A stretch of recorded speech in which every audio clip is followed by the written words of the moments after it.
નમસ્કાર મિત્રો, સ્વાગત છે તમારું અમારી યુટ્યુબ ચેનલમાં। સામાન્ય રીતે આ ચેનલમાં વ્લોગિંગ હું નાખું છું, બરાબર છે। પણ આજે એક ઇન્ફોર્મેશનવાળો વિડીયો તમારી સામે લઈને આવ્યા છું। મિત્રો, આ વિડીયો એમના માટે છે કે જેમને આપણે જોઈએ છીએ કે અત્યારનું ખાનપાન એકદમ મેંદાવાળી વસ્તુનો ઉપયોગ વધુ કરીએ છીએ। ટોટલી બજારમાંથી લાવો વસ્તુ, એની અંદર મેંદો હોય છે, બરાબર છે। તો એના લીધે શું થાય છે કે મેંદો છે તે આંતરડાની અંદર શું થાય છે, એની જે પરત દિવાલો આવે છે આંતરડાની, ત્યાં ચોંટી જાય છે મિત્રો, બરાબર છે। અને ચોંટેલો રહે છે લાંબા સમય, પણ ધીમે ધીમે તે સડે છે અને પછી શું થાય, સડો લોહીમાં પડે છે, તે તમને ચામડીના રોગો, પેટની સમસ્યાઓ થાય કે અમુક વાર તો એવું થાય છે કબજિયાત વધુ સમય સુધી રહે તો આપણને જે આંતરડાની અંદર અલ્સર એટલે કે ચાંદા પડી શકે છે। ઘણી બધી બીમારીઓ છે પાચન સંબંધિત આ તે, બરાબર છે। તો એના માટે એક સરસ મજાનો હું વિડીયો લઈને આવ્યો છું। તો મિત્રો, અહીંયા બે વસ્તુઓ છે, તમે મળી રહેશે, તમારે ઘરે હોય જ છે, બરાબર છે। એક છે મિત્રો ઈસબગોલ, આ છે ઈસબગોલ। કંપનીનું કોઈ નથી, હું આ વાપરું છું, બરાબર છે। તમે ગમે તે કંપનીનું વાપરી શકો છો અને તમને કોઈ સંબંધીથી મળી જાય તો પણ સારું। આપણે ઘણી જગ્યાએ એનો શું કે ખેતી કરતા હોય છે, બરાબર। તો શું કરવાનું છે, તમારે ઈસબગોલ લાવવાનું છે, બરાબર છે। તમે જોઈ શકો છો, એક મિનિટ હું તમને બતાવી દઉં।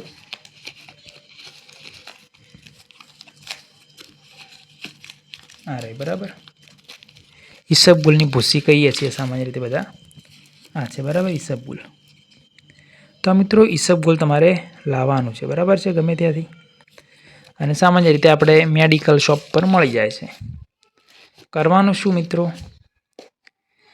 તમારે આનો પ્રયોગ રાત્રે કરવાનો છે, કારણ કે ઘણાને સમય ખબર નથી, ગમે ત્યારે સવારે કરે દે, બપોરે કરે, પણ આને હંમેશા રાત્રે સૂતી વખતે તમારે શું હોય એના 15-20 મિનિટ પહેલાં આ પ્રયોગ કરવાનો છે।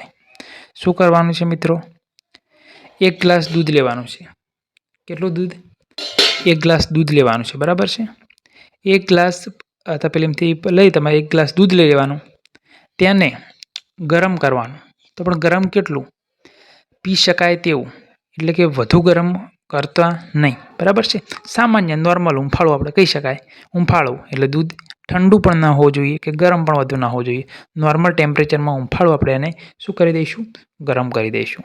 1 ગ્લાસ દૂધ લઈ લીધું, ત્યારબાદ જો તમે પીતા હો, આપણે મોટી ઉંમરના વ્યક્તિ પીએ, બરાબર, તો એની અંદર 2 ચમચી, 1.5 થી 2 ચમચી ઈસબગોલની ભૂસી નાખવાની છે। જો બાળકોને કદાચ આ પણ થાય તો 1 ચમચી જેટલું, 1 ચમચી કે થોડું ઓછું હશે તો ચાલશે, બરાબર છે।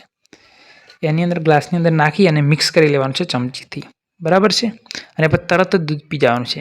કેમ? કારણ કે તમે પડ્યું રાખશો થોડી વાર તો એ ઘટ્ટ જાડું થઈ જશે, જેલી જેવું થઈ જશે, બરાબર। અને તમે ચાહો તો સાકરનો ભૂક્કો કરી અને દૂધમાં નાખી દો એટલે થોડો ગળાપણનો સ્વાદ આવે, નહીં નાખો તો પણ તમને સારું જ લાગશે, બરાબર છે।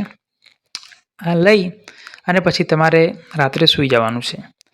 સવારે ત્યારે જાગશો ત્યારે તમે જોશો કે તમે જે પણ કબજિયાત થઈ હોય છે તમને, બરાબર છે, એમાંથી ખૂબ જ રાહત મળે, પેટ એકદમ સાફ થઈ જશે તમારું મિત્રો। પહેલાં સાફ નહીં થતું હોય એ સાફ થઈ જશે, બરાબર છે। તો મિત્રો, આના ઉપરથી હું તમને બીજું કહું કે આના લેવાથી શું શું ફાયદા થશે, બરાબર છે।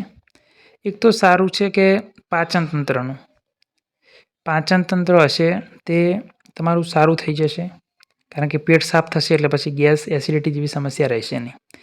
બીજું મિત્રો, આ જે ઈસબગોલ આવે છે તેની અંદર ભરપૂર માત્રાની અંદર ફાઇબર હોય છે। શું હોય છે મિત્રો? ફાઇબર। અને કદાચ તમને જાણકારી હોય તો ફાઇબર છે એ આપણા શરીરની એવી બનાવટ કરી છે ભગવાને, કુદરતે, કે ફાઇબરને પચાવી શકાતું નથી, શરીરમાં પાચન થતું નથી ફાઇબરનું, બરાબર। એટલે ફાઇબર તમે જેવું જ શરીરમાં દાખલ કરો છો એવું જ તમારે મળ દ્વારા નીકળી જાય છે, બરાબર છે। એટલે ફાઇબર જેવું એન્ટર કરશો, સાંજે ખાશો તમે આ ઈસબગોલ, એવું જ જે બીજો પણ આપણો મળ હશે મોટા આંતરડાની અંદર, એને સાથે લઈને બહાર નીકળી જશે, એટલે આંતરડા તમારે એકદમ કેવા, સાફ થઈ જશે, બરાબર છે। બીજું મિત્રો, આનાથી એક એ પણ તમને લાભ થઈ શકે કે તમને રાત્રે ઊંઘ પણ સારી આવશે। કેમ? સામાન્ય રીતે તમે સાંભળ્યું છે કોઈ પાસે કે રાત્રે ઘણા લોકો ઊંઘતા સમયે વાટકી ભરી કે અડધો ગ્લાસ કે 1 ગ્લાસ દૂધ પીવે છે. મિત્રો દૂધ પીવાથી આપણને સારી ઊંઘ આવે છે અને સાથે ઈસબગુલ લેશો તો એકદમ સોનામાં સુગંધ પડી જાય એવું થશે. બરાબર છે. તો મિત્રો ક્યાં સુધી તમે ઉપયોગ કરી શકો? ઘણા લોકો કહે છે કે લાઈફ ટાઈમ સુધી ડેલી ઉપયોગ કરીએ તો કોઈ વાંધો આવતો નથી, પણ હું સજેશન કરીશ કે તમે અઠવાડિયું 10 દિવસ સુધી લઈ શકો, પછી બંધ કરી શકો અને પછી જો તમને એવું લાગે કે કબજિયાત જેવી સમસ્યા તો તમે એને ફરીથી ચાલુ કરી શકો. એટલે અઠવાડિયું 10 દિવસ સુધી લેવાય, પછી થોડો ટાઈમ બંધ કરાય, પછી ફરીથી લો તો ચાલે મિત્રો. બરાબર છે. તો આ તો એક વિડીયો. તો ચેનલ ઉપર તમે નવા હો તો ચેનલને સબસ્ક્રાઈબ કરી દો. કોઈ નાના મોટા હું બ્લોગ નાખું છું અથવા આવા ઇન્ફોર્મેટિવ વિડીયો પણ હું નાખું છું. બરાબર છે. અને એ વિડીયો તમને ગમ્યો હોય તો જરૂરથી આ વિડીયોને લાઇક કરી દો, તમારા મિત્ર સર્કલમાં શેર કરો અને કમેન્ટમાં પણ જણાવો કે તમને કોઈ નવું જાણવા મળ્યું હોય તો તમે આનો યુઝ કરો, કેવી રીતે યુઝ કરો છો. બરાબર છે. તો થેન્ક યુ મિત્રો. મળીશું હવે નવા વિડીયોની અંદર. ત્યાં સુધી બાય બાય.